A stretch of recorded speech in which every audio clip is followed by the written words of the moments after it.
So, maglilinis ang mga hampas lupa. So, andito, nagbabalik na naman si Molo James Reid na katawan at saka si Nadenge. Kasi, sinapian kami ng masamang espiritu. Kami ay naglinis ng aming napakaliit na mansyon. So, ganito yun, guys. 1 year na kami dito ngayong August 12. Naglilinis kami kasi para lumabas yung mga masamang espiritu dito. Parang hindi na kasi nakaka-artista yung mga andito, yung mga bahay ng mga gagamba, yung mga alikabok, yung mga feeling mo maganda ka, pero yung bahay mo pala yung ang dami nyo na palang nakatira doon.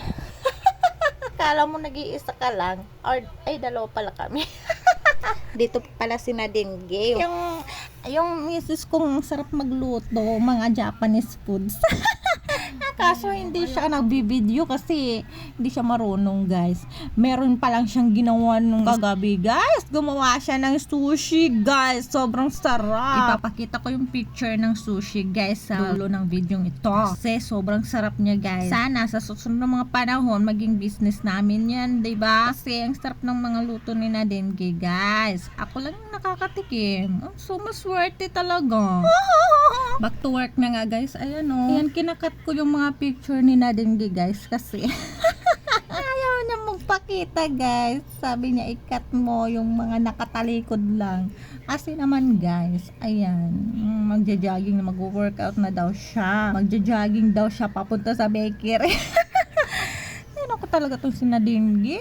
Diyos ko naman, inday. From ceiling, walls to floors, yun yung ginawa namin. Tapos sa CR, naglinis si Nadenge at saka magbababa din siya ng mga labahan. Pati yung electric fan namin, guys, gusto niyang malinis, walang alikabok. Pero sa amin, sanay kami makakapalang alikabok ng aming mga electric fan.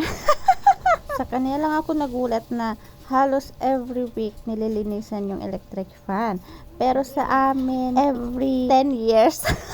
Kaya yung mga electric fan namin sa bahay, doon sa Leyte, talagang hindi na malilinis, mga brown na. Puro brown yung kulay. Pero ganyan talaga ang buhay, guys. Merong malinis, merong madumi. Yan, guys, para talaga akong si Princess Sarah. Ayan. Para talaga akong si Princess Sarah. Pati yung mga sahig pinupunasan ko.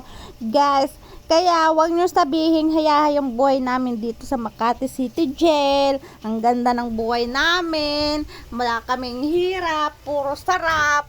Ayan, guys. Araw-araw yung struggle namin dito sa Makati City Jail. Diyos ko naman. Huwag nyo kaming i-judge. Chares! Wala na talaga akong maisip na caption, guys. Kaya kakain muna ako kasi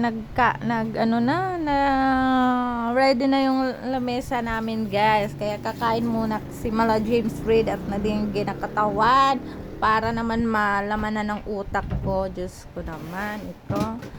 Ay, ang hirap talagang mag-isip pag wala kang isip.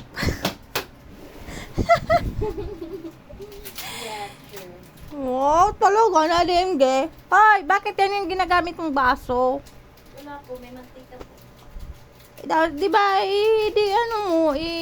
itapon mo. Ayun na nga, guys, nag-usap kami ni Nadenge, pero doon yun sa time na nagre-record ako. Tapos, hindi ko na nabalikan ulit yung pag-voice over. So, ngayon, mag-voice over na naman ako. Bakit ba ang haba nitong video na to? Diyos ko, wala na akong maisip. Ay, naku, ayan magsasabit na ako ng, anong tawag niyan? Cortina. Ay, naku, buo. Parang cortina lang, di marunong. Biray kasi yan sa amin. Ay, naku, bakit kasing tag-alog pa? Diyos ko, nahihirapan na tuloy ako. Ayan, so, sinasabit ko. Kaso, guys, ang ginagamit ko dyan is clip. Wala kasing sabitan ng mga kortina. Kasi yung nila, yung higaan dun sa taas, nakaharang. Hindi naman nagagamit. Ayan, So, ready na, guys. So, the next naman is yung pag-install na tong electric fan. Tapos nang hugasan ni Nadenge. So, ayan. Install natin. Punas-punasan. And then, charan! Malinis na naman ulit.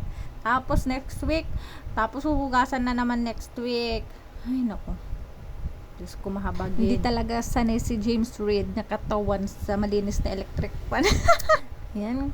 Nagkukuskus pa ng sahig si Nadine Ge. Ayan. So, tinulungan ko muna siyang mag-ano nito. Kasi yung shower head, pwede naman siyang hugot-hugutin, guys. So, mas maganda talaga yung hindi siya fixed yung shower head. So, tip lang guys, sa mga magpapagawa ng mga CR nila, piliin yung fixture sa shower is yung tinatawag na tanggalable.